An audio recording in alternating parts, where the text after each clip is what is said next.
Halo sobat terkasih dalam Tuhan Yesus Kristus, berjumpa kembali dengan saya di channel ini. Terima kasih teman-teman telah mendukung perkembangan channel ini dengan cara subscribe, like, comment, share. Tuhan berkati kita. Sobat terkasih, lagi-lagi kita akan masuk dalam satu diskusi yang ilmiah yang mencerdaskan banyak orang, khususnya para polemikus, para muslim yang selama ini juga lebih dominan membahas tentang kekristenan. Nah, tugas kita adalah membukakan fakta-fakta yang ada supaya mereka agak sedikit bekerja lah. Tetapi alhasil teman-teman, mereka bukannya berbenah diri, tapi mereka malah mengamuk loh teman-teman. Nah, mari kita lihat dulu video berikut ini ya teman-teman. Jangan skip. Dengar teliti, pasang telinga dengan baik-baik. Jangan marah-marah, jangan lapor-melapor, seruduk segala macam itu. Karena orang yang mau cerdas, dia pasti menahan diri dan juga mau belajar dengan fakta-fakta yang dibukakan oleh orang lain. Ini dia videonya teman-teman. Saya tidak mau mengatakan public figure sih, karena masih kecil, 300.000 itu masih kecil. Itu biasanya banyak sekali orang yang meniru-niru akunnya. Ya, mau artis apa, pokoknya setiap sosok yang dia itu merupakan public figure, dia itu pasti banyak orang-orang yang ingin membuat akun palsunya, begitu. Ya, seperti itu. Yuk, silakan. Kita kasih naik lagi, ada Bang Reza. Ini Bang Reza ini tadi sudah naik di awal-awal, tapi tidak tahu kenapa dia tidak bicara tadi di awal-awal. Oke. Ya Bang Reza, apakah Anda seorang muslim Bang? Bang Reza? Bukan Bang, bukan. Ya, lalu kenapa Bang mengajukan permintaan naik Bang? Ya, saya sebagai bukan muslim, bukan Kristen, saya hanya miris saja itu. Oh ya, Anda bisa menyalakan kamera Bang? Bisa. Coba silakan nyalakan kamera. Saya undang dulu itu, silakan Anda terima. Sudah ada di layar Anda, setujui saja untuk menyalakan kamera. Halo? Oh ya. Bang Reza, Anda bukan muslim, bukan Kristen. Iya. Di KTP tertulis apa Bang Reza? Ya, saya Hindu. Hindu. Ini berat ini teman-teman ini, aduh. Bang, saya itu punya banyak Bang teman Hindu Bang. Biasanya kalau teman-teman Hindu saya itu namanya Nyoman, Kade, Made, ini Reja, ini. Ini Anda nekat yang nyatanya Anda ini. Bang, abang ini bukan lagi ngomong sama orang yang masih ngemut ya, lollipop. Anda ini ngomongnya sama saya. Coba di KTP tertulis apa? Hindu Bang. Nekat yang nyata. Bang, abang tahu Bang, kalau Reza, saya punya teman namanya Reza. Teman SD saya namanya Reza. Ya. Muslim dia. Jadi setahu saya Reza itu pasti Muslim. Bukan. Apa yang membuat Anda itu tidak bangga? Apa yang membuat Anda sudah malu mengakui diri Anda sebagai Muslim? Aku bukan muslim kok. Coba Bang, coba jujur yuk. Kenapa abang sudah malu atau abang sudah krisis nih terhadap kepercayaan Anda sebagai Muslim? Coba Bang. Cerita apa? Jujur Bang ya. Cerita yuk. Gini, ini kan media sosial. Media sosial ini bagi saya itu apa ya? Hanya hiburan, bukan. Saya tuh bukan mencari di media sosial ini menunjukkan identitas saya yang asli gitu, bukan. Tetapi aslinya seorang Muslim ya Bang ya? Hah? Aslinya seorang Muslim kan? Bukan ya gitu. Saya setuju Bang. Media sosial itu juga selain daripada pendidikan, juga ada hiburan. Gitu loh. Makanya entertain and education sama itu Bang. Jadi sekaligus pendidikan, sekaligus hiburan begitu Bang. Karena orang sekarang sudah malas nonton TV Bang.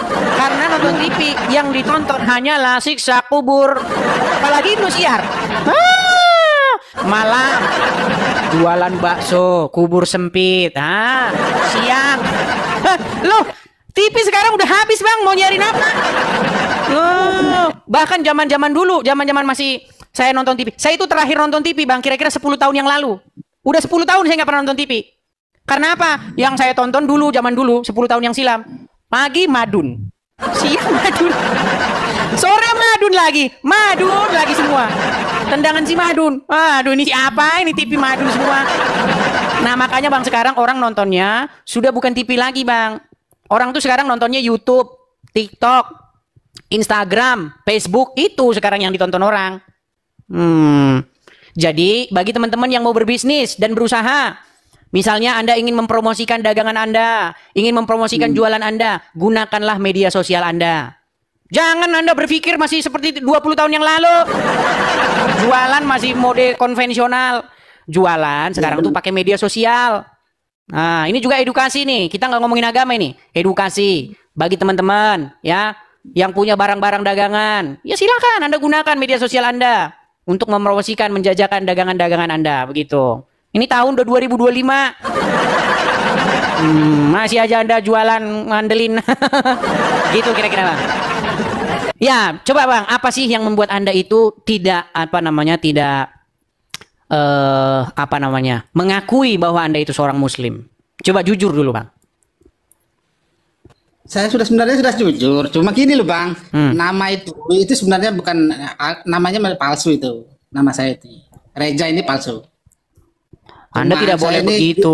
Oke, kalau begitu coba ucapkan apa yang membuat saya yakin bahwa Anda seorang Hindu. Coba apa? Ya aku memang orang Bali gimana? Orang Bali, kengken.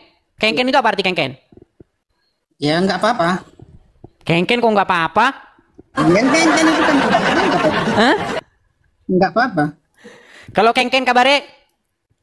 Ya gimana kabarmu gitu loh. Oh begitu. Oke lah Gini, Bang Reja. Bang. Kupikir tadi Bang Reja ini apa gitu. Ini Gimana Bang? saya sangat senang lihat argumen-argumen abang ini. Hmm. Oh, sangat antusias lah. Yang salah satu channel inilah yang saya senang gitu loh. Udah berapa ada 5 bulan apa 4 bulanan saya sudah. 5 bulan, oke. Artinya selama Anda menonton acara ini Bang, pernahkah Anda dapati bahwa saya itu, cuman Anda bukan muslim, nanti kalau saya bilang bukan muslim nanti pendapatnya subjektif gitu, makanya muslim yang saya undang tuh Bang. Kalau Iya, muslim benar. kesini saya tanya, selama kamu nonton channel saya, coba tunjukkan satu fitnahan yang saya lakukan kepada umat Islam. Kalau sampai saya memfitnah umat Islam, saya lompat dari Monas, sudah saya bilang. Iya, Ya selama itu ada di data kan. ada semua. Semua ada datanya Bang. Tapi muslim yang datang kemari itu udah membantah data mereka sendiri. Iya, mereka membantahi data mereka sendiri. Zuma bilang umur Aisyah 18 tahun. Hadis bilang umur Aisyah 6 tahun. Yang mana coba yang benar coba? Artinya kan Zuma sedang memberi pesan bahwasanya Muhammad yang menikahi anak umur 6 tahun itu Muhammad yang fiktif. Artinya tidak pernah kejadian Muhammad menikahi anak umur 6 tahun. Kan itu maksudnya Zuma, ya kan? Iya. Iya. Makanya sebenarnya sosok Muhammad yang fiktif itu menurut umat muslim sendiri digambarkan oleh penulis hadis itu. Tapi ditangkap polisi, penjarakan, langsung dibotakin kayak begitu, cukurannya nggak karu-karuan. Memang ngeri kok ya. Ini juga kritik kepada kepolisian negara Republik Indonesia. Kenapa sih untuk kasus-kasus yang hanya sekedar perdebatan-perdebatan Anda perlakukan seorang yang belum dinyatakan bersalah dibotakin kayak begitu? Coba koruptor, berani nggak lu gituin? Hah, belum ada ceritanya koruptor dibotakin kayak begitu. Tapi kalau maling motor, Bang, nggak semua maling motor tuh kadang dia kepepet ya. Saya tahu maling motor tuh jahat memang ya. Tapi mungkin ada orang yang dia udah nggak tahu lagi dia mau ini maling motor lah, apa maling sepeda lah, maling ayam lah. Di kantor polisi apa dibotakin, dicukur nggak karu-karuan, petak-petak kayak begitu. Ngeri. Ini media sosial ini juga harus kita gunakan untuk mengkritik. Kalau dikritik jangan marah, itu demi kebaikan bangsa kita. Gitu loh. Saya rasa semua kita setuju supaya kita bangsa kita ini naik gitu loh, naik kelas. Jangan gitu-gitu aja. Koruptor giliran ditangkap. Kalau press liris koruptor. Polisinya bungkuk-bungkuk begitu kan. Jemput mobil mewah. Karena apa? Karena kasus ada duitnya. Tapi kalau kasusnya maling ayam, maling motor, hanya debat ya, hanya membuat konten, dibotakin petak-petak kayak begini. Ini luar biasa loh teman-teman ya. Nih, coba teman-teman nanti upload ini video ini. Supaya apa? Supaya kepolisian negara Republik Indonesia yang tercinta, yang kita cintai itu berubah. Memperlakukan orang tuh berubah. Gitu loh. Kita kan semua cinta dengan kepolisian supaya apa polisi kita itu bagus gitu loh. Lihat nih, orang cuma bikin konten saja yang isinya itu sebenarnya hanya perlu muslim saja membantah. Ya, muslim saja berargumen gitu loh. Bila perlu diadakan debat sama dia, dibotakin kepalanya petak-petak kayak begini, nggak karu-karuan macam nggak niat nyukur orang, dipetak-petakin.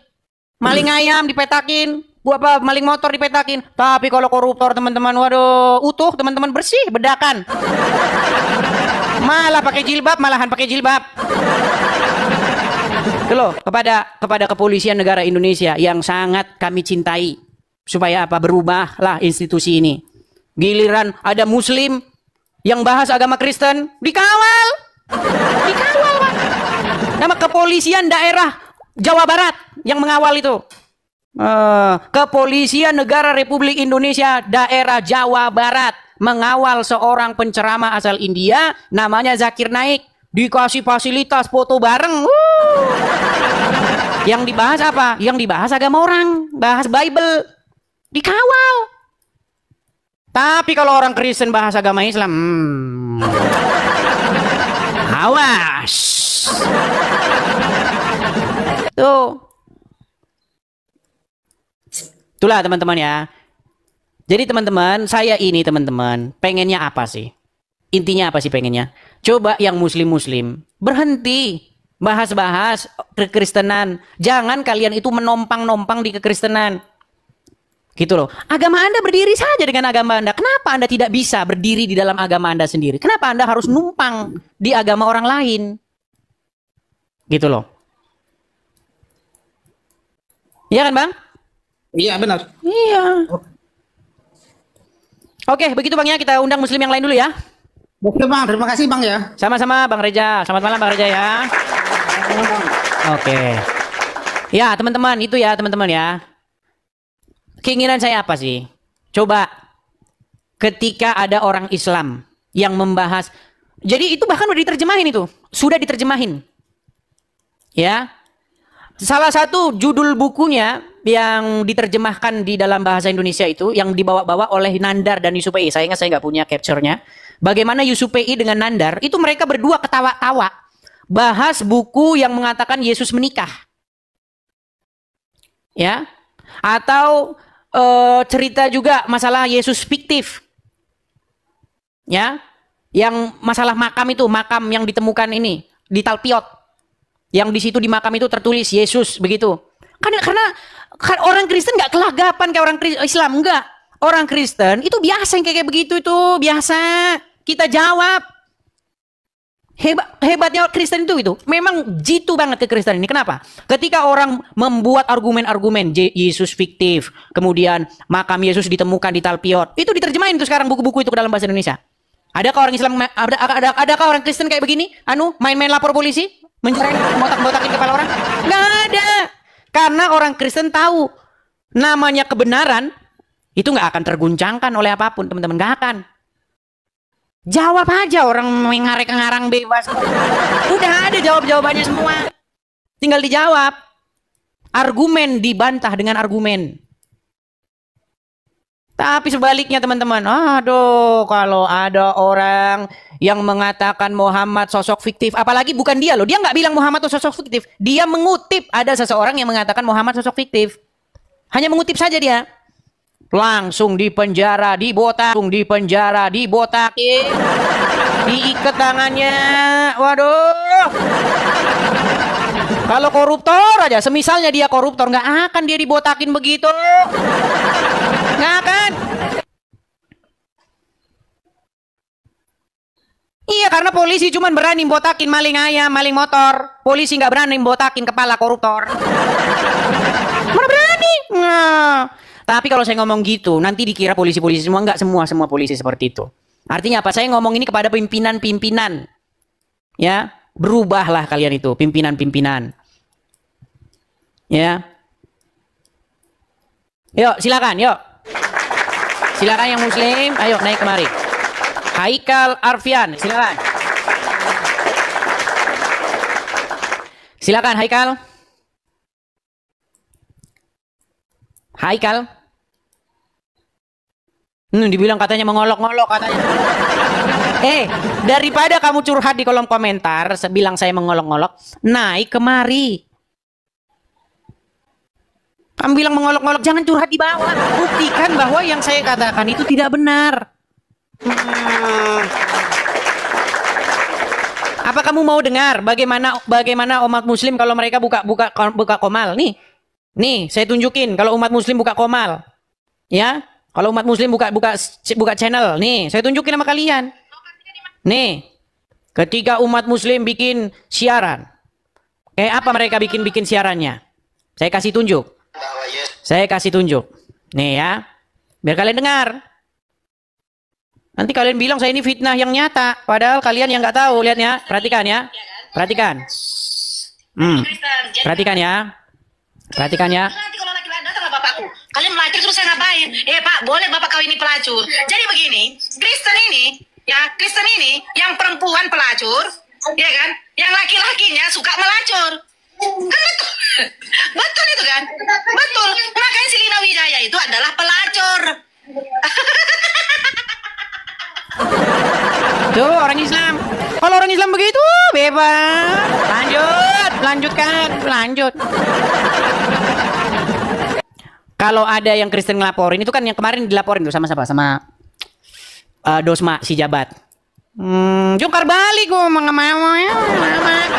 Tapi kalau ini langsung 24 jam. 24 jam langsung. Siap. Makanya saya bilang teman-teman ya, kalau ada muslim bahas agama Kristen, ini saya nggak ngada-ngada, ini fakta gitu loh. Kalau ada muslim bahasa agama Kristen, itu memang teman-teman kayak nggak ada polisi, nggak tahu di mana hilang.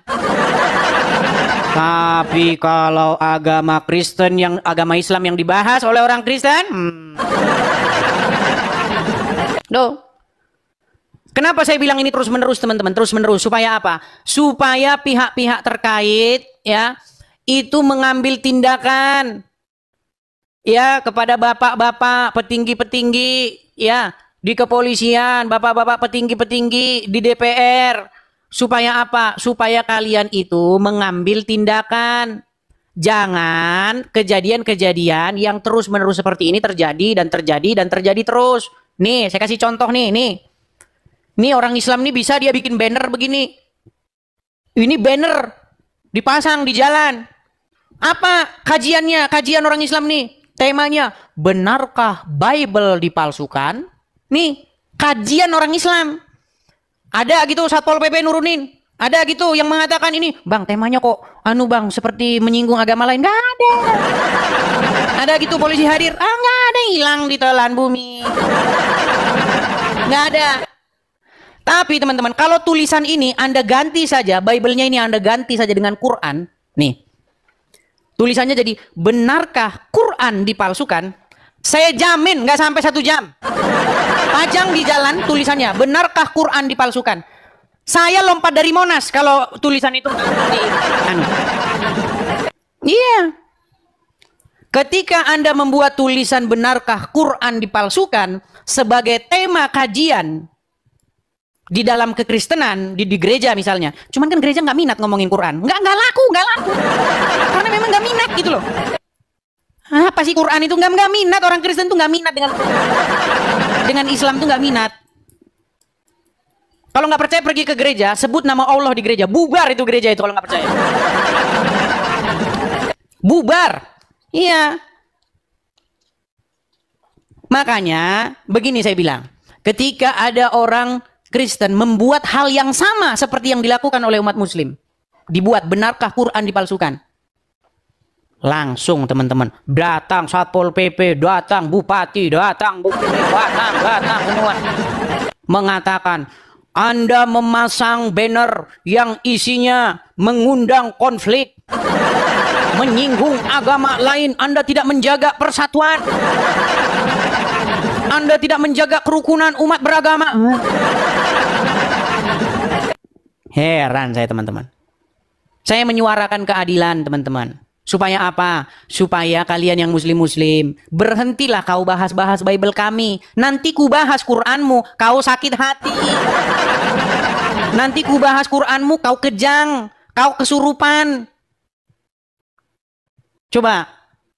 Nih, ini bukan satu contoh. Nih, saya kasih contoh lagi yang lain. Saya kasih contoh banyak-banyak. Siapa ini kalian tahu? Namanya Dondi. Pasti kalian udah pada tahu. Lihat nih, dibawa-bawa nama Yesus. Jesus, kata dia kan. Coba, yang dipromosikan apa? Islam. Kenapa sih kalian nggak bisa berdiri di dalam agama kalian sendiri? Gitu loh. Nanti kalau ada orang-orang yang tulis Muhammad, terus yang dipromosikan agama Kristen, kau marah, kau kesetanan, kau kesurupan. Gitu loh. Dondi udah saya tantang nih langsung. Ayo, kamu berani nggak diskusi dengan saya, Dondi? Mana dia? Kalau dia yang nggak berani naik ke sini, saya yang naik ke channel dia.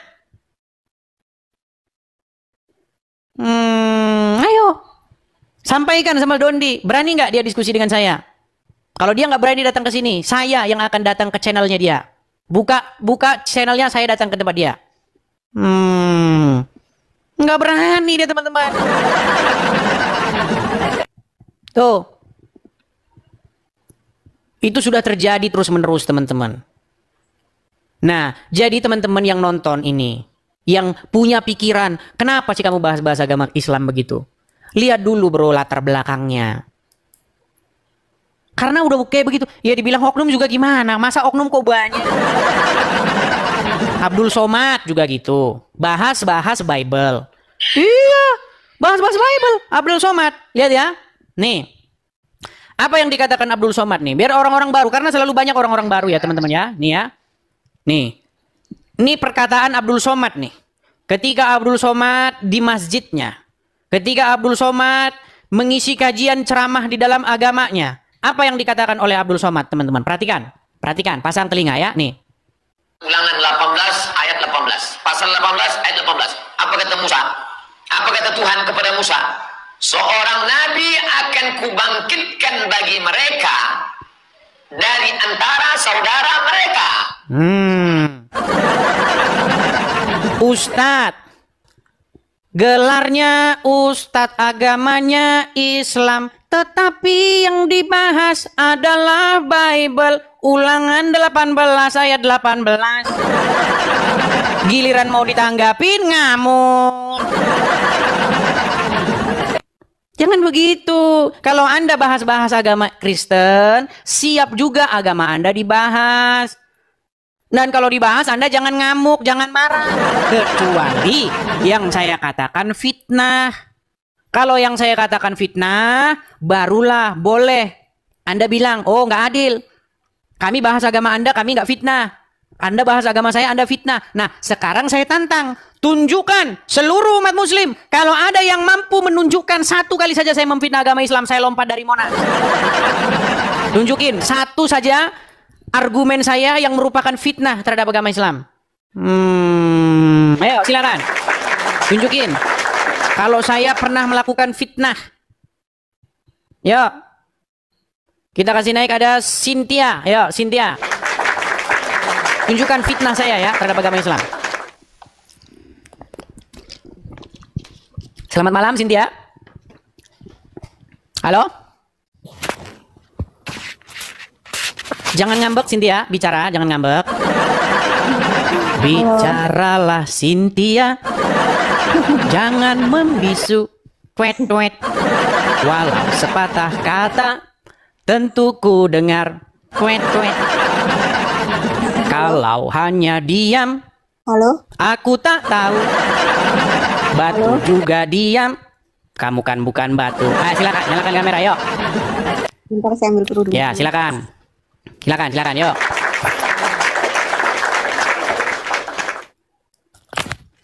Awas meledak. Mau saya undang dari sini? Yuk, saya undang tuh, silakan. Terima.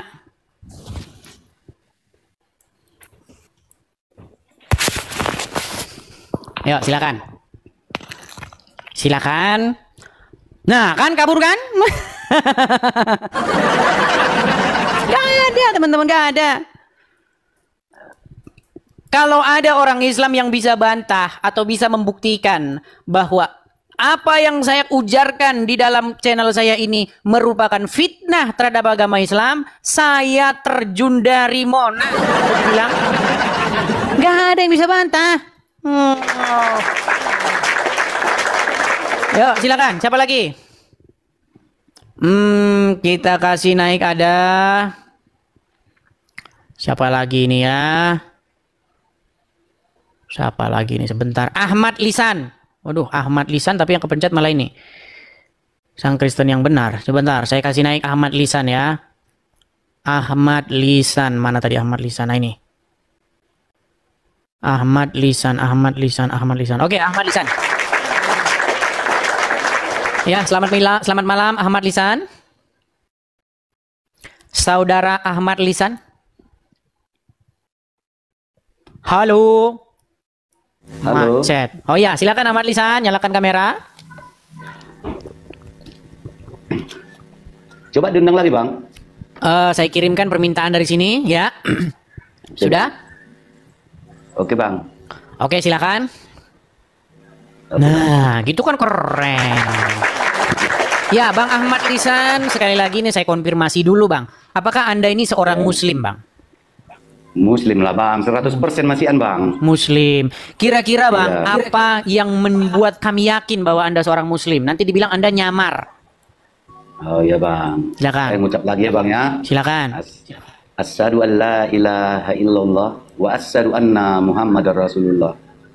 Sah ya, Bang. Muslim ya, teman-teman ya, Muslim ya. Nah, Oke, mau saya tambah lagi, Bang. silakan tambahan, kalau mau ada tambahan. Nah. Bismillahirrahmanirrahim. Alhamdulillahirabbil alamin. Arrahmanirrahim. Maliki yaumiddin. Iyyaka na'budu wa iyyaka nasta'in. Ihdinas siratal mustaqim, siratal ladzina an'amta 'alaihim ghairil maghdubi 'alaihim waladdallin. Amin. Ya, Muslim ya, sah ya. Oke. Gimana, Bang? Oke, Bang. Saya ini kan sudah sering buka channel seperti ini. Iya, Bang. Udah berapa lama Abang ikuti? Abang sering nonton? Setahun, sebulan? Nonton Bang Edis gitu. Sudah setahun, sebulan, 2 bulan? Sudah kurang lebih 3 bulan, Bang. 3 bulan. Adakah yang saya katakan itu fitnah? Atau bagaimana kesan dan kesan-kesan Anda ketika menonton channel saya? Kalau saya sih, Bang, jujur aja ya, Bang ya. Sebenarnya menambah ilmu. Tapi mereka tidak tahu mengarahkannya gimana. Menambah ilmu, mantap. Iya, Bang. Kalau bagi saya menambah ilmu. Mengapa saya menambah ilmu? Walaupun istilahnya kisah Nabi Rasul itu istilahnya ada yang jelek, yang baik, kita kan paham gitu loh, Bang. Nah, gitu. Bukan makin saya itu istilahnya, itu kan kalau misalnya saya murtad pun itu kan tergantung saya loh, Bang. Kalau sekiranya. Tapi kan setidaknya kita sudah mengetahui. Kalau memang ada yang berani menantang argumen, Bang, ya silakan gitu. Iya. Banyak Bang yang tidak bisa kita bantah argumen Abang. Contohnya, Bang, seperti saya lah berpikir juga.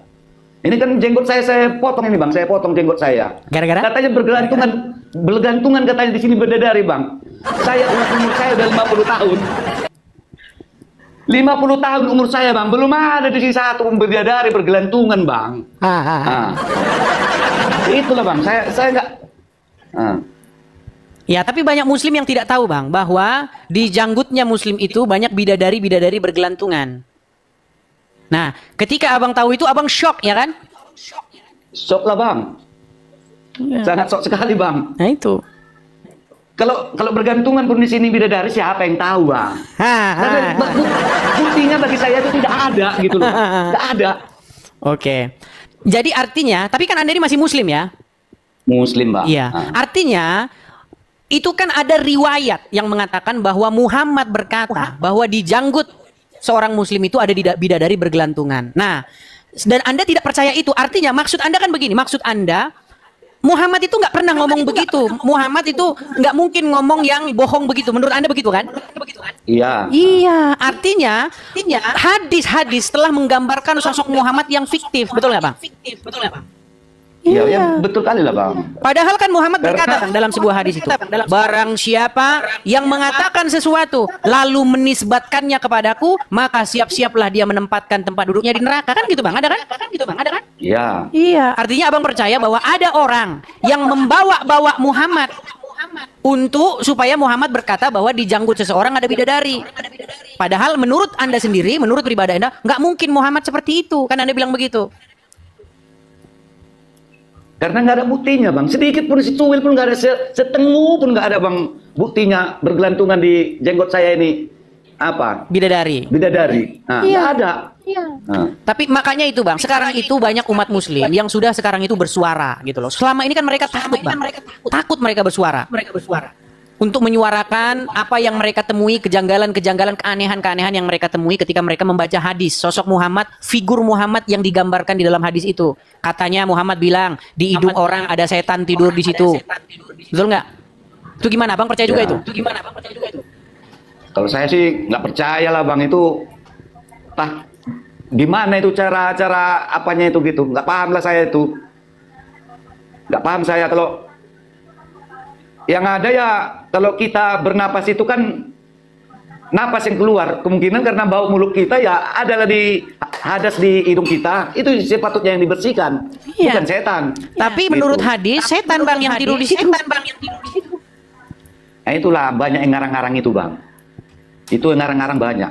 Oke, Contohnya, coba kita Bang. naikkan satu muslim yang lain ya. Kita naikkan satu muslim yang lain. Ini Oke, ada Bang Rizal ya. Bang Rizal, kita ngobrol-ngobrol santai lah ya. Jangan terlalu tegang, Oke. santai-santai.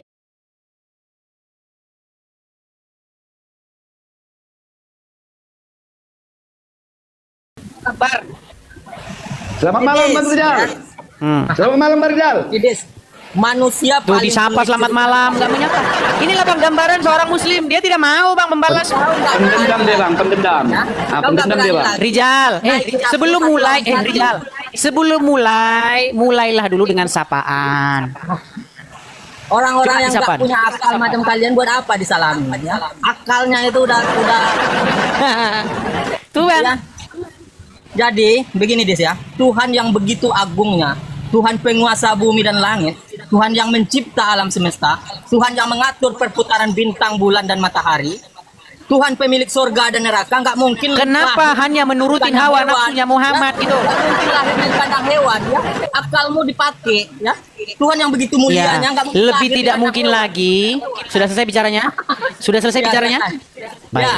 Lebih tidak mungkin lagi. Tuhan pencipta langit dan bumi, penguasa alam semesta itu kerjanya cuma nurutin hawa nafsunya anaknya Aminah. Nggak ada, di mana ada Loh. dalilnya? Baik, saya tunjukkan. Sebentar, saya tunjukkan. Yes. Jangan panik dulu. Kamu kan minta, Rizal. Minta saya tunjukkan kan? Ingat ya, Jangan Rizal, panik begitu, tidak ada Rizal. satu ulama pun, Rizal, ya, tidak ada satu kamu ulama jangan pun yang begitu. mengatakan, yang sepakat Nih. kalau terjemahan Al-Quran itu Saya juga Al-Quran, tunjukkan ya. Nggak ada. Maka jangan kalian, Dis, jangan kau pakai standar ganda sama dengan Tuhanmu, ya. Baik. Stan- Oke. Apakah pekerjaan Allah di mata Aisyah? Perhatikan. Ini tertulis di dalam Sahih Bukhari. Ya, di dalam kitab Sahih Bukhari pembahasan surat Al-Ahzab ayat 51. Telah menceritakan kepada kami Zakaria bin Yahya, telah menceritakan dan seterusnya dan seterusnya dan seterusnya. Rasulullah SAW, saya berkata, Aisyah berkata ya, dari Aisyah dia berkata, saya selalu cemburu kepada setiap wanita yang menyerahkan dirinya kepada Rasulullah SAW. Saya berkata, mungkin Bang Ahmad Lisan feedback Bang, mungkin dibisukan dulu. Bang Ahmad Lisan. Ya. Ya Bang, oke. Ya, apa namanya? Menggaung, apa namanya? Eko. Coba dibisukan dulu. Oke, baik. Ya. Saya berkata, Aisyah yang berkata, apakah seorang wanita menyerahkan dirinya? Maka ketika Allah Azza wa Jalla menurunkan ayat, kamu, maksudnya Muhammad, boleh menangguhkan, menggauli siapa-siapa yang kamu kehendaki di antara mereka, dalam kurung istri-istrimu. Dan boleh pula, ya kamu boleh pula, Muhammad ini boleh pula, menggauli siapa-siapa yang kamu kehendaki. Perhatikan, kamu boleh menggauli siapa-siapa yang kamu kehendaki. Dan siapa-siapa yang kamu ingini untuk menggaulinya kembali dari perempuan yang telah kamu cerai, maka tidak ada dosa bagimu. Surat Al-Ahzab ayat 51. Saya, maksudnya Aisyah berkata, demi Allah, kata Aisyah, saya tidak melihat Tuhanmu ila kecuali. Perhatikan, kata kecuali ini artinya tidak ada yang lain yang dilihat Aisyah kecuali ini. Saya tidak melihat Tuhanmu kecuali sangat cepat menuruti hawa nafsumu. Jadi menurut Aisyah, pekerjaan Allah adalah tiada lain kecuali sangat cepat menuruti hawa nafsunya Muhammad. Nih, ini dikatakan keinginan ya, keinginan. Kita cek bahasa Arabnya. Coba Rizal, bacakan bait yang terakhir. Sebentar. Habis ini kamu kasih bicara. Sebentar, bacakan bait yang terakhir. Qala. Bacakan ayat yang terakhir. Kul apa, coba apa, bacakan yang terakhir. Nggak baca lah sama kau. Ya udah, kami yang baca, ayo, kami yang baca. Ya kan kau yang kasih ayat. Ya. Oke, Bang Ahmad Ihsan, coba Bang Ahmad Ihsan yang baca. Kultu. Masih dibisukan, Bang, masih dibisukan.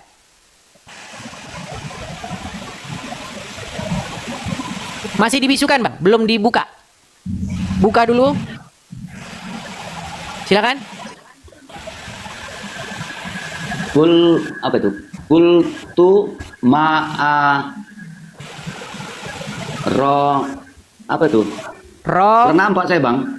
Robbuka. Robbuka ila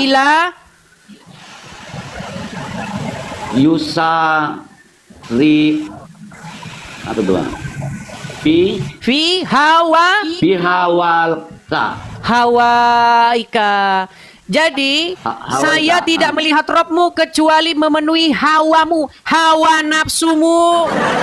Ini Aisyah yang ngomong bahwa Aisyah tidak pernah melihat yang lain kecuali Tuhannya Muhammad. Sangat sigap gesit menuruti hawa nafsunya Muhammad. Ini kata keinginan itu bahasa Arabnya di sini adalah hawa nafsumu, hawaika, hawa nafsunya Muhammad. Betul nggak Rijal? Betul. Dis, kalau orang yang akalnya bermasalah, Dis, maka dia akan mengatakan, ya, akan mencampurkan antara ayat yang satu, ya. Dis, kau balik ke merahmu dulu, kau balik. Sebentar, ini bacanya apa? Fi hawaika, betul, fi. Coba baca. Baca Rijal. Baca Rijal. Ya udah, kau baca aja. Di hadapan orang yang akan berat, masalah. Saudara. Gimana? Sudah setuju? Bahwa Tuhannya Muhammad, kata Aisyah, tidak pernah Aisyah itu melihat kecuali begitu cepat sigap menuruti hawa nafsunya Muhammad. Betul? Nafsunya Muhammad. Dalam segi apa? Kau kan dijelaskan tadi. Sebelum kita bilang dalam segi apa, betul nggak dia sigap menuruti hawa nafsunya Muhammad? Ya, kau membantah narasi kau sendiri. Kadang kau mengatakan narasi saya, itu kan narasi hadis. Des, begini Des, ya. Di dalam 2 Samuel ya 11. Aduh. Yang dibahas apa? Lari kemana-mana. Ya, gimana Bang Ahmad? Kalau bagi saya bang, saya tidak malu mengatakan yang benar itu benar, yang salah itu salah. Saya nggak malu. Nah, kalau saya mau murtad, ya itu hak saya gitu. Nah, ternyata saya pada saat ini belum murtad. Saya cuman mengajak teman-teman agar mengatakan yang benar itu ya benar, yang salah itu ya salah. Gitu loh bang. Ya. Contohnya bang, seperti yang ditahan kayak anak Batak. Yang benar-benar aja lah negara ini, maksud saya itu jangan asal-asalan membuat undang-undang. Kalau memang undang-undang agama itu dilakukan, banyak bang yang nggak bertangan orang. Contohnya ini bang, mencuri mangga. Itu wajib dipotong itu tangannya bang. Menurut agama Islam mencuri itu harus dipotong tangannya, betul? Iya. Ya udah dilaksanakan aja sama negara, kenapa? Mereka tidak mau mengikuti hukum Allah bang. Ya itu tadi, itu yang saya merasa malu gitu sebagai umat Islam. Potong tangannya biar nggak bertangan semua. Termasuk saya ini bisa bisa kepotong tangan saya yang pernah mencuri saya bang. Nah, biar nampak semua Islam itu Islam yang mana gitu. Jadi kalau saya jalan ke sana kan udah dipotong tangannya. Oh itu agama Islam, dipotong tangannya mencuri gitu. Biar paham gitu loh bang. Oke Fazil. Assalamualaikum. Bentar bang. Lagi di warkop. Silakan nyalakan kamera bang Fazil. Silakan.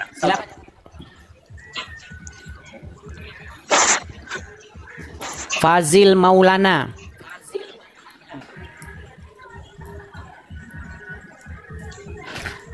Jangan lama-lama, Bang. Bentar bang, lagi rame nih bang. Bentar. Lagi rame. Waduh, berarti Anda lagi jaga warung kopi. Lagi di warung, lagi di warung. Menurut agama Islam, diciptakan siang untuk beristirahat, mencari nafkah, dan malam diciptakan untuk beristirahat. Tapi Anda malam malah mencari nafkah. Loh, ini ayatnya ada, Bang. Ada ayat Ya Quran Allah. yang bilang begitu. Gimana? Ayat Quran yang bilang begitu. Masalahnya umat Muslim kalau baca Quran nggak dibaca terjemahannya. Makanya umat Muslim tuh nggak ngerti isi Al-Quran. Gak gitu juga loh bang konsepnya bang. Loh. Kita orang Islam aja dilarang untuk pahami teks karena ada ulama yang dituakan. Oke, yang sekarang. untuk kita jadikan untuk menungkar kan. Oke. Tapi nyalakan dulu lah kameranya, Bang. Bentar lagi rame nih, bentar. Bentar lagi rame nih. Gimana? Ini kapan nanti Anda ininya?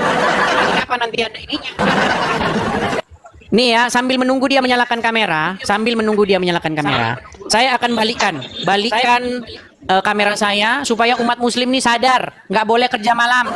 Perhatikan, ini Quran, suratnya surat apa? Suratnya nih, Quran surat Al-Qasas ayat yang ke-73. Apa dikatakan di sini? Saya bacakan.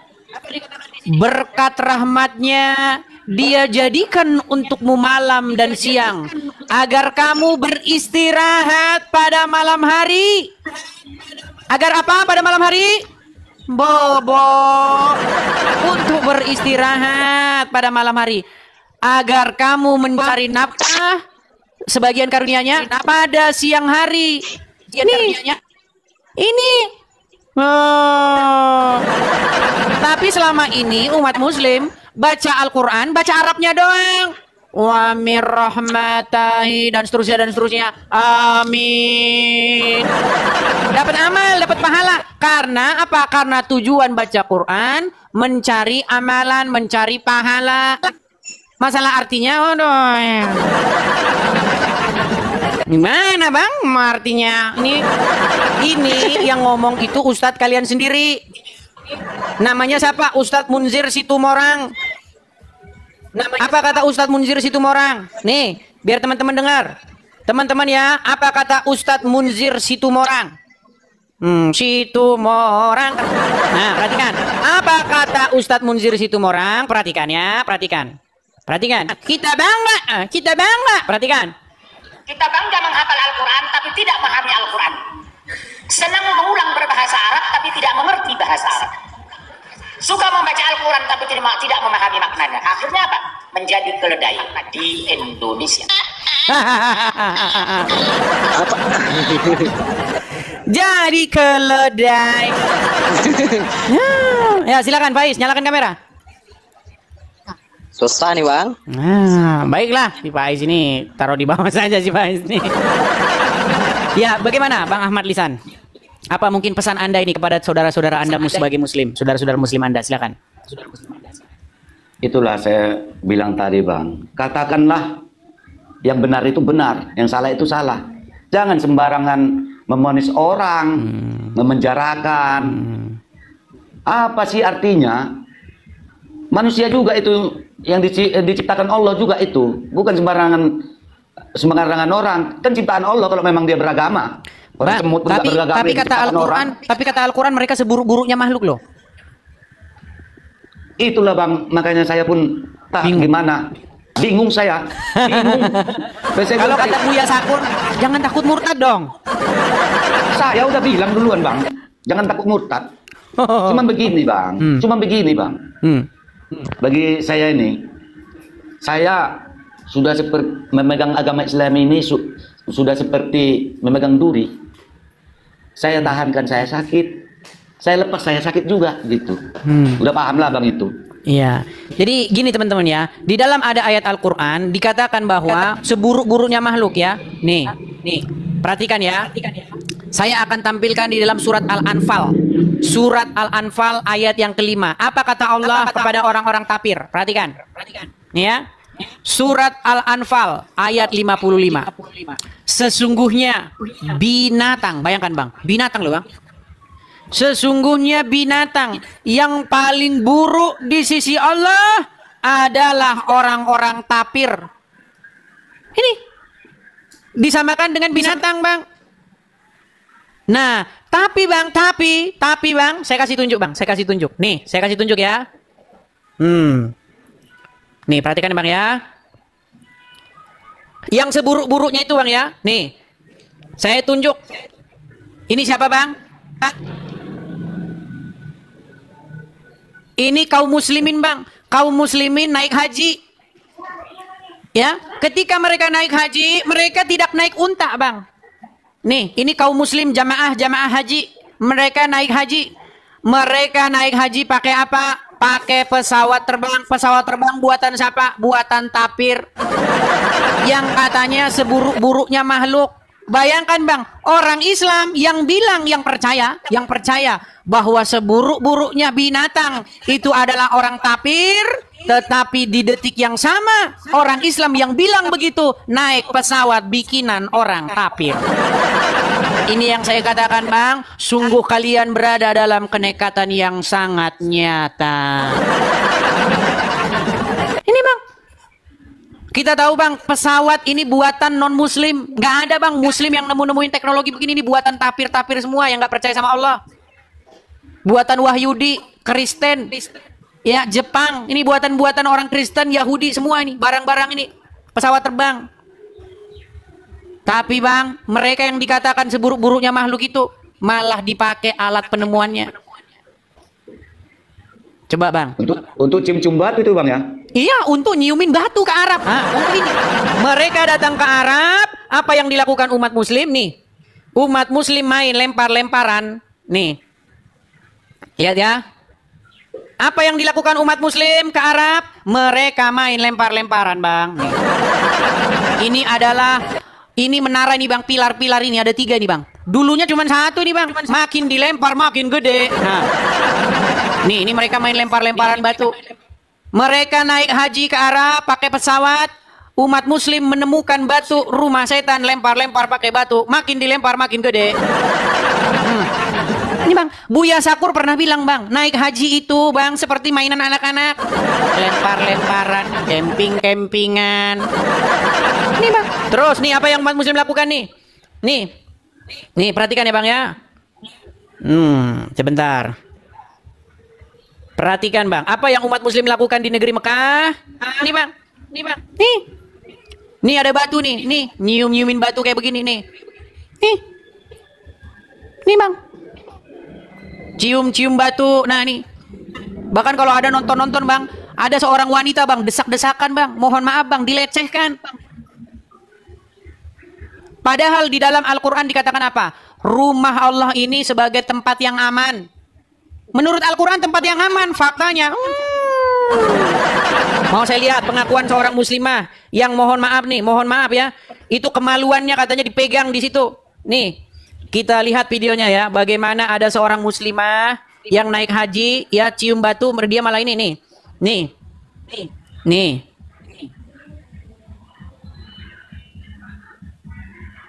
Perhatikan ya teman-teman ya. Ini adalah wanita, ini sangat viral nih bang. Ini viral nih. Ini viral. Bang, ya. Udah nonton? Nah. Nih. Udah bang, udah nonton. Ini dia lagi naik haji nih. Tapi apa? Dilecehkan bang. Dan ini kejadian bukan sekali 2 kali bang, terus-terusan. Ya nih, perhatikan. Saya putarkan ya. Nih.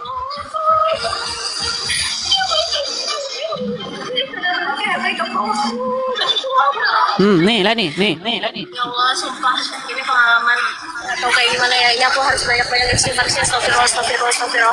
Aku gak nyangka banget ya, ternyata orang-orang di sini tuh ada yang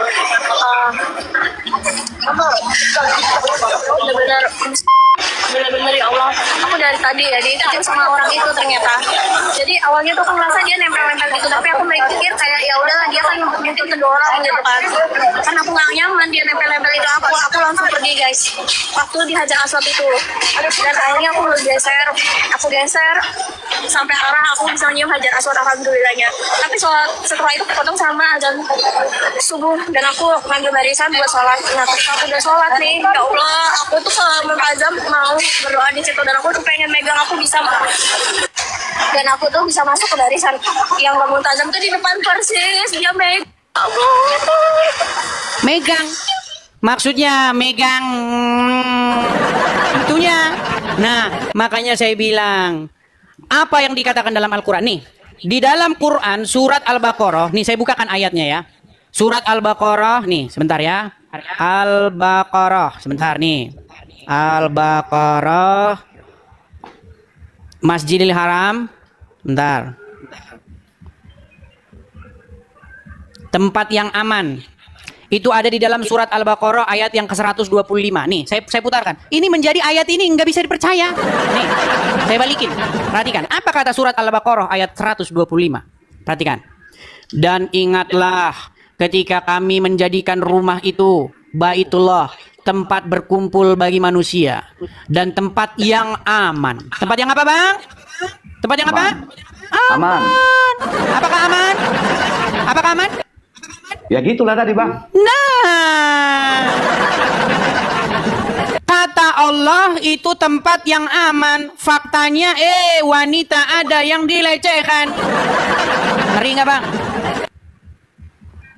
Bahkan, Bang, Masjidil Haram ini, Abang pernah tahu tragedi haji? Tragedi haji, nih, saya bukakan datanya ya. Nih, tragedi haji, nih.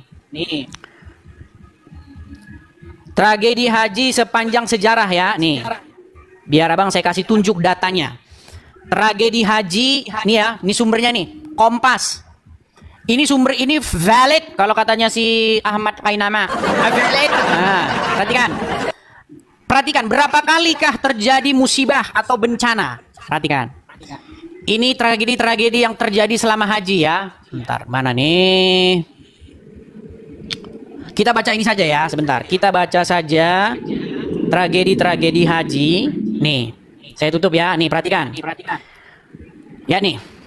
Desember 1975, kebakaran besar dipicu oleh ledakan tabung gas dari sebuah penginapan. Jamaah menewaskan 200 orang.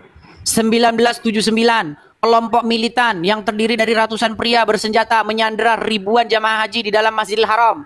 Atas insiden ini 153 orang dikabarkan meninggal dan 560 lainnya terluka. Jamaah haji asal Iran melakukan protes, kemudian direspon dengan petugas keamanan Saudi. Insiden ini merenggut 400 nyawa. 10 Juli 1989, serangan di luar Masjidil Haram mengakibatkan tewasnya 1 orang dan 16 lain terluka. 2 Juli 1990, gangguan pada sistem ventilasi di terowongan Mina mengakibatkan jemaah berdesak-desakan hingga merenggut 1.426 nyawa. 24 Mei 1994, sebanyak 270 jemaah haji meninggal. Bang, kalau dibaca Bang sampai subuh Bang. Kemarin yang terakhir 2015 kalau nggak salah. 2015 kemarin, kren. Tahu kan kren yang kemarin jatuh menimpa jamaah haji? Kata Allah ya, Bang, itu adalah tempat yang aman. Coba gimana Bang mau percaya begitu? Ini ada tappingan tadi nih Bang. Saya katanya membantu Edis merusak Islam katanya. Benarnya teman-teman. Saya nggak merusak Islam, saya mengutarakan. Bentar Bang Edis. Saya hanya meluruskan. Katakanlah yang benar itu benar. Katakanlah yang salah itu salah. Cuman itu bagi saya. Nah, kalau kamu mau cium-cium batu itu menghapus dosa, silakan. Karena saya nggak yakin itu menghapus dosa. Itu batu. Itu namanya syirik. Nah, saya hanya percaya sama Allah Ta'ala. Itu bagi saya. Tuh. Nah. Ya kan? Itu bagi saya hanya percaya pada Allah Ta'ala. Saya percaya sama Al-Quran. Al-Quran mengatakan beriman kepada kitab-kitab sebelumnya. Itu saya.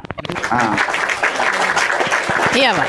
Jadi memang yang terjadi selama ini itu banyak umat muslim itu dia tidak belajar nih. Makanya nih dikatakan begini, tapi ya serba dilema juga nih Bang nih. Ini muslim nih, ini hadis, ini Quran, ini hadis nih. Yang mana ini?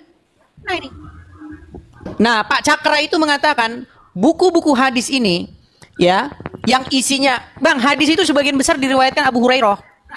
Tahu nggak Bang Abu Hurairah itu siapa? Itulah Bang, kurang paham saya nggak. Jadi begini. Hadis ini saya. Jadi justru Abu Hurairah menurut riwayat-riwayat Muslim itu adalah orang yang paling singkat. Dia bertemu dengan Muhammad kurang lebih hanya sekitar 2 tahunan. Dia hanya bertemu Muhammad 2 tahun, tetapi dialah yang paling banyak meriwayatkan hadis. Makanya saya bilang Bang, ketika saya pelajari agama Islam ini, bukankah Muhammad lebih dahulu dia itu berteman dengan sepupunya, yaitu Ali bin Abu Thalib. Muhammad itu kan menurut riwayat dirawat oleh Abu Thalib. Ya kan? Kemudian Abu Thalib itu punya anak namanya Ali. Menantunya Muhammad sendiri itu akhirnya nanti yang menikah dengan Fatimah. Berapa hadis yang diriwayatkan Ali? Paling 5 ekor. 5 ekor. Tapi berapa hadis yang diriwayatkan oleh Abu Hurairah yang hanya kurang lebih 2 tahun bertemu dengan Muhammad? Penuh, numplek bang. Bahkan dia itulah orang yang paling banyak meriwayatkan hadis. Nah, di dalam riwayat-riwayat, tahu nggak bang arti Abu Hurairah itu apa? Abu itu bapak, Hurairah itu kucing. Kucing. Jadi Abu Hurairah itu kalau secara letterlek itu artinya bapak kucing. Maksudnya dia itu seorang bapak penggemar kucing. Dia itu sangat senang dengan kucing. Makanya zaman saya masih kecil, waktu saya masih kecil, masih main mobil-mobilan ngeng. Nah itu saya punya teman. Nah teman saya itu nabrak kucing, main mobil-mobilan kami kan, nabrak kucing. Dia ketakutan. Kenapa katanya? Nanti kami disuruh ngitung bulu kucingnya. Iya, waktu saya masih kecil bang. Disuruh ngitung bulu kucing. Karena apa? Karena hewan kesayangan Rasulullah itu adalah kucing katanya. Jadi kucing ini sangat kami muliakan kata dia. Ternyata setelah saya sudah besar, setelah saya periksa, oh ternyata banyak diriwayatkan, hadis-hadis diriwayatkan oleh Abu Hurairah, penggemar kucing. Makanya bang saya tahu kenapa umat muslim itu sangat anti sama anjing. Tahu nggak kenapa? Kan umat muslim nggak bisa kalau ada anjing di najis. Najis, karena air liur najis katanya. Ternyata, ini dugaan saya bang ya, dugaan saya. Namanya kucing, itu kan paling takut sama anjing. Abang kalau jadi penggemar kucing, ya, abang itu sangat menjaga kucing anda itu dari anjing. Karena ini dua hewan ini, Tom dan Jerry ini, ya kan? Kucing dan anjing itu lambang permusuhan abadi. Jadi di mana ada anjing, di situ dia ngejar kucing. Nah mungkin, ini sangat mungkin karena Abu Hurairah itu sangat penggemar kucing, bisa jadi dia sangat benci anjing. Makanya dalam riwayat-riwayat, ya anjing itu selalu ya air liurnya najis lah, membatalkan sholat lah, jelmaan setan lah. Makanya saya sangat menduga, ini hanya menduga ya, saya sangat menduga itu ada unsur-unsur pribadi di situ. Kalau kamu nanti nabrak kucing, kamu harus hitung bulunya. Karena kucing itu hewan kesayangan Rasulullah katanya. Padahal dia itu seorang penggemar kucing itu Abu Hurairah itu. Makanya namanya Abu Hurairah. Gitu bang. Nah, bentar ya bang. Bahkan anjing hitam itu jelmaan setan. Gitu. Saking bencinya sama anjing. Saya mengucapkan narasi saya dulu silakan. Teman-teman ya bang. Karena banyak tappingan sama saya nih kok katanya saya mendukung Edis. Saya bukan mendukung, cuman saya hanya meluruskan, menerangkan supaya kamu tahu gitu. Umatku, umat Islam semuanya, seluruh dunia. Jangan kamu sok-sok bilang kitab saya suci. Ya suci bagi kamu. Kalau bagi umat Kristen semua, terutama Bang Edis, semua Kristen seluruh dunia mengakui itu Al-Quran, kitab tapi palsu. Biar kamu tahu. Bagi kamu, ya kitab kamu ya memang bagi kamu baik, suci. Tapi suci kan bagi kita. Kalau bagi mereka itu ya kitab palsu. Jangan sok suci, jangan sok diagung-agungkan di Indonesia ini. Kalau memang betul-betul Indonesia ini mengagungkan Islam, ya udah hukum itu dilaksanakan, potong tangannya yang mencuri. Nah, bertahu itu Islam itu kayak mana. Jangan dikit-dikit ditangkap. Saya nggak takut saya. Ya, seperti saya bilang bang. Nggak takut. Saya hanya gini, kita ubah yuk kebiasaan. Maksudnya begini, argumen lawanlah dengan argumen, pendapat bantahlah dengan pendapat. Jangan sikit-sikit lapor polisi. Saya kasih contoh bang, saya kasih contoh nih. Ini yang saya katakan tadi ya. Nih perhatikan. Nih, ini ada hadisnya bang. Sahih Muslim 2934. Perhatikan. Sahih Muslim 2934 telah menceritakan kepada kami Yahya bin Yahya. Dia berkata, saya bacakan di hadapan Malik dari Nafi, dari Ibnu Umar, bahwa Rasulullah SAW memerintahkan untuk membunuh anjing. Nih, membunuh anjing. Banyak nih bang hadis-hadisnya nih. Sahih Muslim 2935 telah menceritakan dan seterusnya Abu Bakar bin dan seterusnya dari Ibnu Umar, dia berkata Rasulullah SAW memerintahkan supaya membunuh anjing, lalu beliau mengutus orang ke seluruh penjuru Madinah untuk membunuh anjing. Nih ya, banyak nih bang hadis-hadisnya. Salah memerintahkan supaya membunuh anjing, lantas kami pergi ke seluruh penjuru kota sehingga kami tidak meninggalkan seekor anjing pun melainkan kami membunuhnya. Nih, perhatikan. Bahkan kami membunuh seekor anjing yang selalu mengikuti tuannya. Nih bang, banyak bang hadisnya bertumpuk-tumpuk. Bahkan dikatakan anjing itu jelmaan setan. Nih, ya kan? Perhatikan nih, banyak nih. Anjing itu jelmaan setan katanya. Nih, perhati nih ya. Kemudian Nabi SAW melarang membunuh anjing seperti itu. Namun beliau bersabda, bunuhlah anjing yang berwarna hitam. Nah ini warna hitam. Dengan 2 titik putih di keningnya. Karena anjing itu adalah jelmaan syaitan. Nah makanya bang, yang sedang dilakukan oleh Pak Cakra dan muslim-muslim lainnya, banyak sekarang muslim-muslim lainnya itu ingin merekonstruksi hadis. Apa benar sosok Muhammad yang kita imani, ini muslim yang ngomong ya, itu adalah sosok Muhammad yang digambarkan sedemikian rupa. Nah makanya sekarang ini lagi muncul gerakan-gerakan Islam revolusioner, ya, Islam revisionis, ya, ingin merevisi.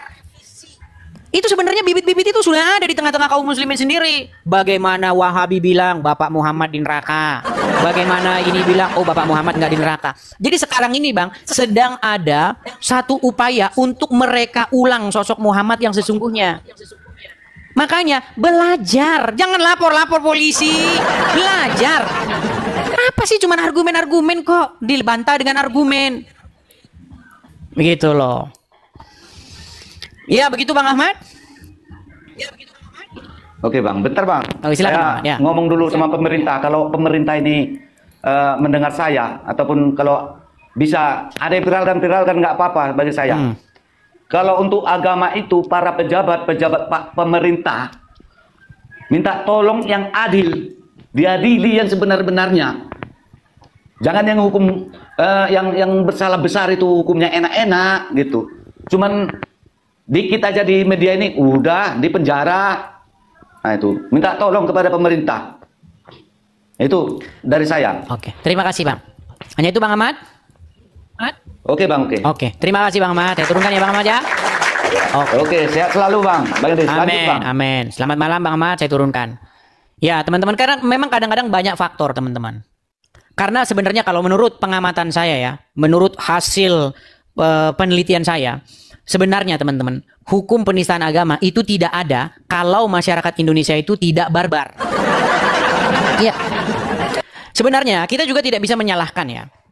Kenapa ada hukum penistaan agama itu? Kita tidak bisa menyalahkan DPR ya yang membuat hukum itu. Gini, karena yang terjadi ketika Anda membahas agama Islam, sekalipun itu bahasan Anda benar, tetapi itu menyakiti umat muslim, itu akan membuat umat muslim itu marah. Dan kalau marah mereka bisa berlomba-lomba di Monas.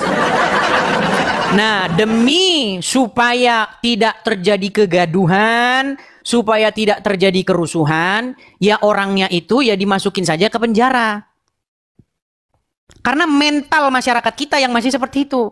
Seandainya mental masyarakat kita biasa berargumen dilawan dengan argumen, saya rasa undang-undang penistaan agama itu nggak bakal ada.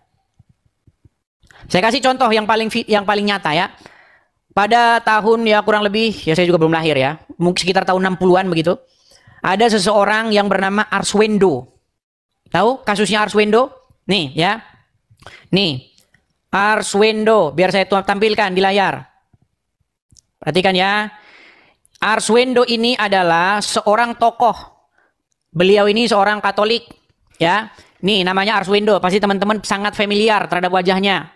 Ya. Saya bukakan yang bahasa Indonesia ya. Nih.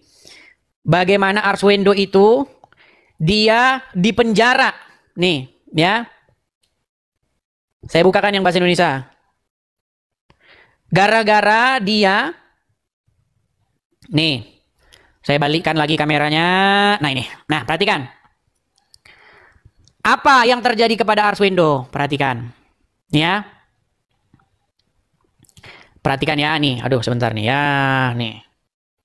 Bentar. Nih. Saya akan tampilkan kepada kalian bagaimana kelakuan orang Islam. Ini sejarah berbicara. Ya. Kita ngomong sejarah. Sejarah akan menjelaskan bagaimana kelakuan umat Islam di negeri ini. Ya. Perhatikan. Pada tahun 1990, majalah Monitor pernah melakukan sebuah angket yang diberi nama Kagum 5 Juta. Angket tersebut pada dasarnya hanya ingin mengetahui siapa tokoh yang dikagumi oleh pembaca Monitor. Pada saat itu sekaligus menambah oplah majalah yang saat itu disebut sebagai majalah yang oplahnya tertinggi di Indonesia. Sumbernya Tempo 27 Oktober 1990. Nah, angket ini juga diberi rangsangan kepada pembaca berupa hadiah uang tunai. Ide ini berasal dari pemikiran pemimpin redaksi Monitor saat itu, Arswendo. Nah, angket ini memicu kontroversi karena nama Arswendo berada di atas Nabi Muhammad di dalam daftar tokoh yang paling dikagumi. Ngamuk, orang Islam ngamuk. Nih, perhatikan nih.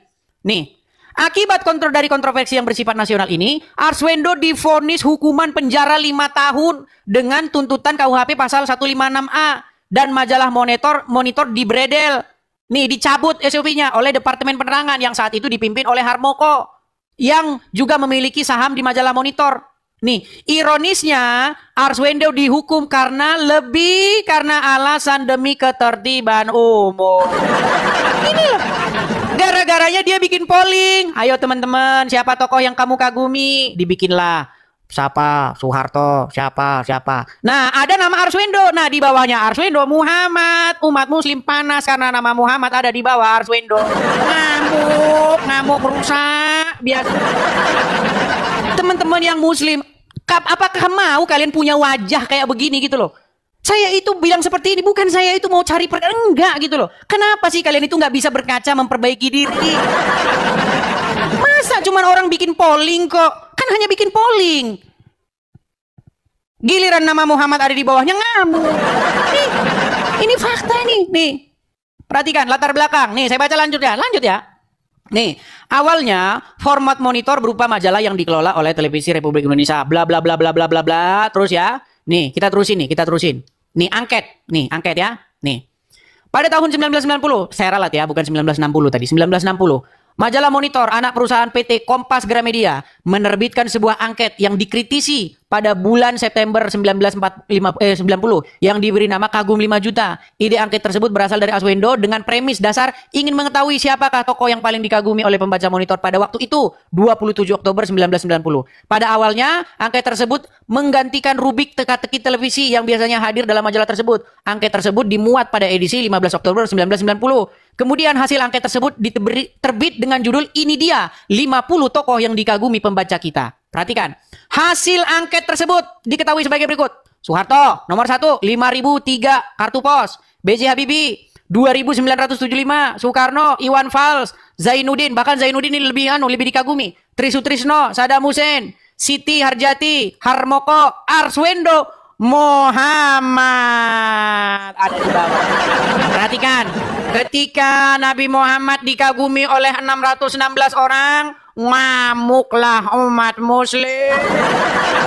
Reaksi pertama muncul di Medan, Sumatera Utara. Harian Waspada membuat reaksi dari Hasrul Azwar, salah satu tokoh DPRD dan seterusnya nih. Dalam artikelnya dituliskan bahwa ia menganggap artikel tersebut sebagai tidak valid, menghina agama Islam.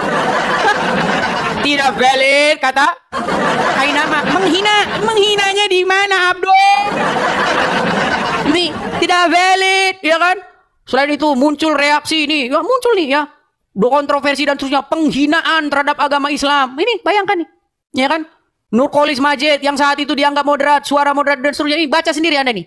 Nih akhirnya apa yang terjadi? Angket yang dimuat Monitor telah menjuru ke hal sara, ya. Kalaupun pengelola menganggap angket itu sebagai suatu gurauan, harusnya mereka tahu diri dan seterusnya nih. Akhirnya apa? Arswendo dipenjara, teman-teman. Nih, Gus Dur saat itu berpendapat demikian. Saya tidak setuju dengan pencabutan siup apapun. Nih, dipenjara dia. Tapi dipenjara dia bukan karena itu. Karena apa? Nanti kalau nggak dipenjara kaum muslim ngamuk. Mengamuk mereka, teman-teman, ngamuk jadi di penjara. Ya. Arswendo divonis 5 tahun penjara dengan pasal 156 KUHP meskipun ia sendiri bebas pada tahun 1993. Kasus yang dialami Arswendo sendiri merupakan kasus penistaan agama yang paling sensitif di masa menjelang Orde Baru. Kita melek sejarah kita, teman-teman. Ini terulang lagi, ini menimpa lagi Pak Ahok. Ini ulang tahun terus kasus begini. Ya, sejarah itu berulang, teman-teman, berulang dan berulang. Nih, perhatikan nih. Nih, Arswendo pun dicegat dari grup Gramedia dan seterusnya, ditahan polisi pada 26 Oktober, dipindahkan ke rutan Salemba dan seterusnya nih. Nih. Perhatikan nih, kasus-kasusnya nih. Nih. Jaksa menuntut Arswendo, karya kelahiran Surakarta dan seterusnya dengan pasal berlapis dan seterusnya, penyebaran penghinaan terhadap golongan penduduk, pasal dan seterusnya nih. Nih.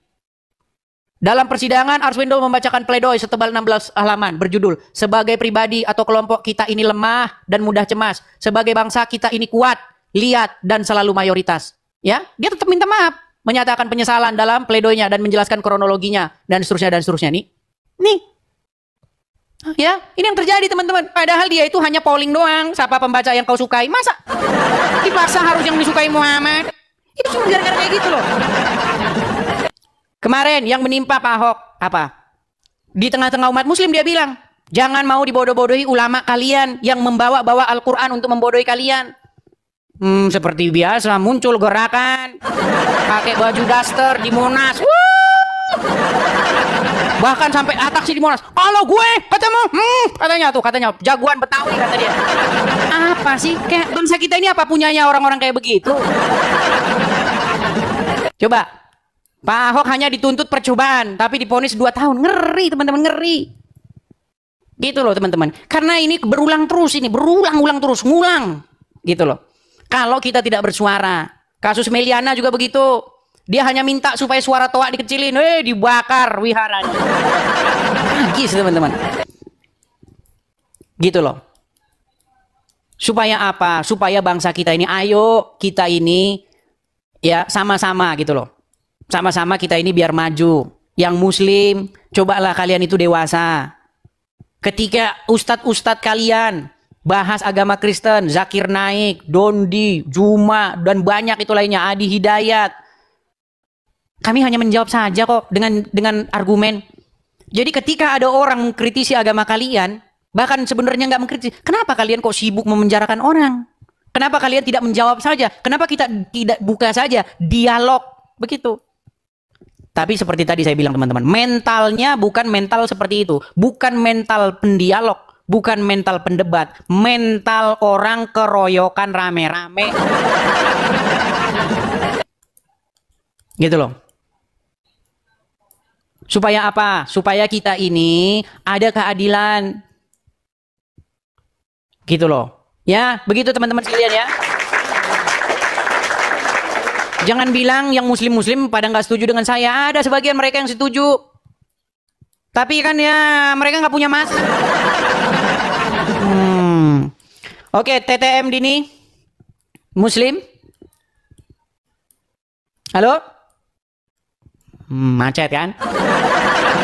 Baik teman-teman terkasih, kira-kira apa respon teman-teman ketika mendengarkan diskusi yang lumayan hangat barusan? Berikan tanggapan teman-teman di kolom komentar. Sudah saatnya para Islam, para polemikus, para ustadz itu lebih berbenah diri mengenai keyakinannya. Jangan terlalu sibuk membahas tentang kekristenan, jangan terlalu sibuk membahas tentang Alkitab yang bukan kitab sucimu. Kerjaan mereka kan di setiap channel mereka adalah membahas kekristenan, seolah-olah mereka lah yang paling berhak dan paling paham tentang Alkitab, lalu mereka membuat itu di dalam setiap hal yang mereka lakukan. Kalau kita dengar baik-baik, mereka pintar? Enggak juga, mereka hanya pintar comot-comot lalu sama-samakan, bahkan memaksa bahwa nabinya itu dinubuatkan di dalam Alkitab yang notabene mereka sudah tuduh palsu. Tapi ketika ditanya mana yang asli, mereka sama sekali tidak dapat membuktikan akan hal itu. Maka disebutkan mereka jago bernarasi tapi tidak bisa membuktikan narasi itu benar. Itu seperti orang yang bermain-main saja gitu ya, bermain saja tapi dianggap benar gitu. Anehnya Pernyataan-pernyataan mereka itu dipercaya banyak orang yang mungkin juga sama-sama buta ya. Makanya saya bilang bahwa mereka sudah saatnya berbenah diri dan mempelajari keyakinannya dengan lebih teliti, mempertanyakan segala sesuatu yang berkaitan dengan iman Islamnya, mempertanyakan moral nabinya, mempertanyakan tentang hadisnya. Benarkah seperti itu? Jangan sampai para ustadz itu lebih sibuk membahas kekristenan karena merasa aman, lalu mereka mengabaikan kitab suci mereka. Karena kalau mereka lebih kritis, maka mereka akan mendapatkan situasi yang berbeda. Karena di antara sesama mereka belum tentu cukup berani untuk membuka tabir kebenaran bagaimana itu Islam yang sesungguhnya. Karena fakta sudah terjadi bahwa ketika ada orang jujur dan mempertanyakan iman Islam, maka yang terjadi adalah mereka mendapatkan hal-hal yang kurang baik di tengah-tengah diri mereka, dan itu sudah pernah saya bahas di dalam satu topik ya. Teman-teman yang terkasih dalam Tuhan Yesus Kristus, maka ketika apologetik Kristen ini mempertanyakan segala sesuatu yang berkaitan dengan iman saudara, ya jangan baperan dong, jangan kepanasan. Mungkin Anda tidak mendapatkan literatur atau Anda begitu buta, taunya hanya hafal doang, ikro dan lain sebagainya itu ya, menghafal cara penyebutannya, cara pelafasannya begitu ya. Akhirnya habis waktu, tidak lagi menemukan apakah kitab suci ini sesuai dengan fakta historis atau hanya cuma untuk diberikan lalu dihafalkan yang tak pernah habis-habisnya begitu ya. Semoga bukan demikian. Tapi faktanya teman-teman bahwa Ustadz Musnir juga sudah mengingatkan bahwa kita jangan seperti burung beo ya. Kita suka menghafal tapi kita tidak senang, kita senang berbahasa Arab tapi kita tidak mengerti artinya, kan itu celaka teman-teman. Nah, lewat kehadiran apologetik Kristen ini kiranya dapat membenahi diri kalian supaya lebih melihat apa yang harus kalian pelajari dan bagaimana iman Anda yang sesungguhnya. Jangan sampai kalian itu sibuk sekali mencari dan menunjuk kesalahan-kesalahan dalam kitab suci orang yang sebenarnya tidak ada kesalahan di dalamnya. Semua hanya halusinasi yang kalian tampilkan, tetapi itu cukup dianggap benar oleh para pengikut kalian yang juga sama-sama mungkin buta. Oke teman-teman, saya berharap ini menjadi PR bagi teman-teman. Ingat, Yesus Kristus Tuhan kami itu dia mati dan bangkit. Dia tidak hanya mati, tapi dia bangkit dari kematian untuk menunjukkan kemenangan sejati atas kuasa dosa. Dosalah yang membuat manusia binasa. Dosalah yang membuat manusia itu kehilangan kemuliaan. Tetapi Kristus menyelesaikan hutang dosa itu dengan cara mati di kayu salib. Tentu yang disalib itu adalah kemanusiaannya, seperti kata firman Tuhan. Dia yang matinya dengan cara disalib, yaitu kemanusiaannya, bukan Tuhannya. Tuhan itu kan Tuhan itu kan pemelihara. Tuhan itu kan penguasa. Tidak mungkin penguasa bisa disalib. Tetapi yang disalib adalah tubuh dagingnya, kemanusiaannya, dan kemanusiaannya itulah bangkit. Dan siapa yang membangkitkan? Tentu Allah dan dirinya sendiri. Dia bangkit oleh atas diri sendiri dan juga Allah. Nah teman-teman yang terkasih dalam Tuhan Yesus, itulah berita Injil yang sejati, yang olehnya manusia diselamatkan, yang olehnya manusia memiliki pengharapan. Yesus datang dan mati bukan hanya untuk orang Kristen, tapi dia mati dan untuk semua orang, baik untuk Muslim, Hindu, Buddha, Konghucu, Kristen dan lain sebagainya. Dia mencari manusia, bukan mencari membuat orang menjadi pelaku agama, tetapi menjadi pengikutnya dan menjadi murid-muridnya, murid-murid yang belajar dari dia dan mempraktekkan apa yang dikatakannya. Dia tidak mendirikan agama, dia mencari jiwa yang terhilang. Dia menyatakan keselamatan dan siapa yang percaya kepadanya diselamatkan. Teman-teman yang terkasih, itulah sebabnya kedatangan Kristus yang pertama itu membawa harapan bagi semua agama. Kita tidak boleh ya seperti ahli Taurat atau orang-orang Yahudi yang keagamaannya begitu unggul tapi mereka tidak mengenal sang kebenaran yang mereka nantikan karena berbeda pemikiran. Mereka memikirkan bahwa yang datang adalah Mesias seperti keturunan Daud dalam arti bisa membela mereka, tetapi yang datang justru yang nampaknya lemah, tetapi justru yang difokuskan oleh Allah dalam Kristus adalah keselamatan umat manusia atas dosa. Teman-teman terkasih dalam Tuhan Yesus, semoga Anda sadar, sekali lagi, kalau Anda memang tidak memahami kitab suci orang lain, jangan sok-sokan, tapi pelajarilah kitab suci Anda. Carilah pembuktian-pembuktian yang ilmiah, termasuk arkeologi yang berkaitan dengan agama Anda. Jangan sampai Anda didapati buta, tidak bisa mempertanyakan iman Anda. Mengutip salah satu perkataan dari Profesor Buya Sakur, beragama itu seperti memegang bara, dipegang salah, dilepas salah. Jangan takut murtad, kata dia. Teman-teman terkasih, semoga video ini mencerdaskan kita. Ingat, Yesus berkata dalam Injil Yohanes 3:16, karena begitu besar kasih Allah akan dunia ini berarti semua manusia, sehingga ia telah mengaruniakan anaknya yang tunggal, supaya setiap orang yang percaya kepadanya tidak binasa, melainkan beroleh hidup yang kekal. Hidup kekal di dalam Kristus Yesus. Percayalah, biarlah keselamatan itu kalian terima dan kalian diselamatkan. Sampai ketemu di video selanjutnya. Jangan lupa untuk men-share video ini dan mendukung seluruh apologetik Kristen supaya berkiprah melalui media, sehingga ada banyak orang yang dicerdaskan di zaman internet ini. Tuhan memberkati. Ada kerja aku kabut katanya.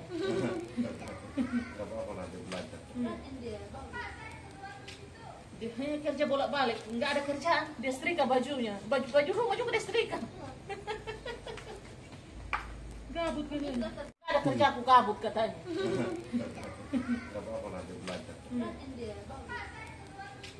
Dia hanya kerja bolak-balik, nggak ada kerjaan. Dia setrika bajunya, baju rumah juga dia setrika. Gabut kalian. Ada kerja aku kabut katanya.